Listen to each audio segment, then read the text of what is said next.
Ya baik, bismillahirrahmanirrahim. Assalamualaikum warahmatullahi wabarakatuh. Perkenalkan, nama saya Musfira, saya dari kelas 27A. Saya akan memaparkan materi mengenai konsep parametri dan parametrik serta jenis variabel. Jadi langsung saja, yaitu yang pertama mengenai konsep dari parametrik. Jadi yang pertama yaitu pengertian parametrik menurut para ahli, yaitu yang pertama menurut Sulaiman pada tahun 2005 pada bukunya pada halaman 1, yaitu konsep parametrik merupakan tes yang modelnya menetapkan syarat-syarat tertentu tentang parameter populasi yang menjadi sama dengan penelitinya. Kemudian adapun pengertian parametrik menurut dari Supardi pada tahun 2013 di bukunya pada halaman 8, yaitu mengatakan bahwa statistik parametrik adalah bagian statistik yang parameter ataupun populasinya harus memenuhi syarat-syarat data interval ataupun rasio. Syarat pengambilan sampel harus acak, berdistribusi normal atau normalitas, dan syarat-syaratnya memiliki varian yang homogen atau homogenitas, serta model reksilinear dan sebagainya. Kemudian lanjut pada konsep non-parametrik. Pada konsep non-parametrik ini, yaitu statistik non-parametrik adalah statistik yang tidak mengkehendaki dibuatnya anggapan-anggapan mengenai bentuk dari sebuah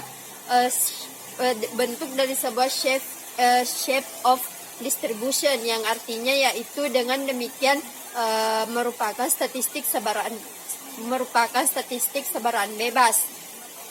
Kemudian yaitu ada 6 macam teknik dari non parametrik itu sendiri. Jadi yang pertama yaitu sintes ataupun biasa dikatakan dengan uji tanda. Kemudian yang kedua yaitu uji rank atau biasa sering disebut dengan sum. Kemudian yang ketiga yaitu uji Kolmogorov, Smirnov atau sering dikatakan sebagai cuplikan. Kemudian yang keempat yaitu uji MC-Neymar ataupun uji ini dimaksudkan untuk memberikan perubahan secara signifikan. Kemudian lanjut pada poin kelima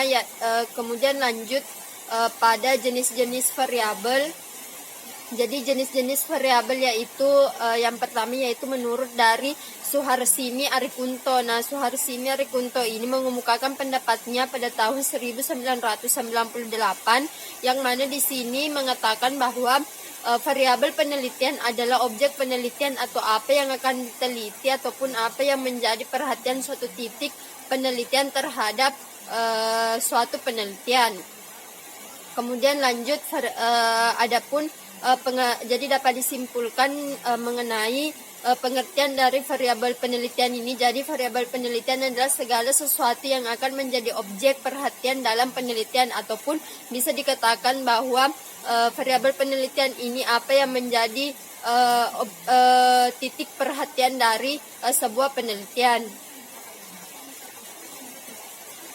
Kemudian lanjut pada klasifikasi variabel penelitian. Adapun klasifikasi variabel penelitian yaitu yang pertama variabel nominal, yang mana variabel penelitian ini saya jelaskan dulu berdasarkan skala pengukurannya, yaitu jadi yang pertama variabel nominal, yang mana variabel nominal di sini merupakan variabel yang skala paling sederhana karena fungsinya hanya untuk membedakan atau memberi label suatu objek ataupun suatu kategori.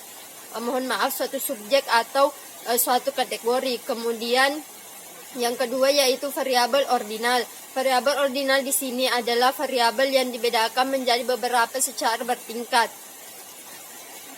Kemudian lanjut yaitu variabel interval. Jadi variabel interval di sini adalah variabel yang selain dimaksudkan untuk membedakan, ataupun variabel ini mempunyai tingkatan, juga mempunyai jarak yang pasti atau satu kategori dengan kategori yang lainnya. Kemudian variabel rasio. Variabel rasio merupakan variabel yang bersifat membedakan, mempunyai tingkatan yang jaraknya pasti, dan setiap nilai kategori diukur dan titiknya yaitu sama. Kemudian yaitu variabel penelitian berdasarkan konteks hubungannya. Jadi yang pertama yaitu variabel bebas ataupun independen variabel. Jadi adapun variabel bebas ini adalah variabel yang nilainya mempengaruhi variabel lainnya yaitu variabel terikat. Kemudian yang kedua yaitu variabel terikat ataupun dependent variabel. Variabel terikat merupakan variabel yang nilainya tergantung pada variabel yang lainnya. Kemudian yang ketiga yaitu variabel moderator dan variabel intervening. Adapun variabel moderator merupakan variabel yang juga mempengaruhi variabel terikat, namun dalam penelitian pengaruhnya tidak selalu diutamakan. Kemudian yang kelima yaitu variabel perancu. Variabel perancu merupakan variabel yang berhubungan dengan variabel bebas maupun variabel terikat, tapi variabel ini bukan variabel antara. Kemudian yang kedua yaitu variabel kendali. Variabel kendali di sini adalah variabel yang juga mempengaruhi variabel terikat, tetapi dalam penelitian keberadaannya dijadikan netral. Kemudian yang ketujuh yaitu variabel rambang. Variabel rambang merupakan variabel yang juga ikut mempengaruhi variabel terikat, namun pada variabel rambang ini pengaruhnya tidak begitu berarti, sehingga keberadaan variabel rambang ini dalam penelitian terkadang selalu diabaikan. Kemudian variabel penelitian berdasarkan dapat tidaknya variabel yaitu yang pertama variabel dinamis, kemudian yang kedua variabel statis. Kemudian adapun pengertian dari variabel dinamis dan variabel statis. Jadi yang pertama yaitu variabel dinamis. Variabel dinamis adalah variabel yang dapat memanipulasi ataupun diintervensi oleh peneliti. Contohnya yaitu metode mengajar, teknik pelatihan, strategi pembiasaan dan juga sebagainya. Kemudian variabel statis yaitu variabel yang tidak dapat diintervensi oleh peneliti. Contohnya saya jenis kelamin, umur, status perkawinan dan lain-lainnya.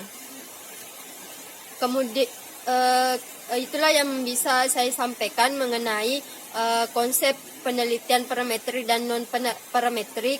Jadi lebih dan kurangnya mohon dimaafkan. Wabillahi taufiq wal hidayah. Wassalamualaikum warahmatullahi wabarakatuh.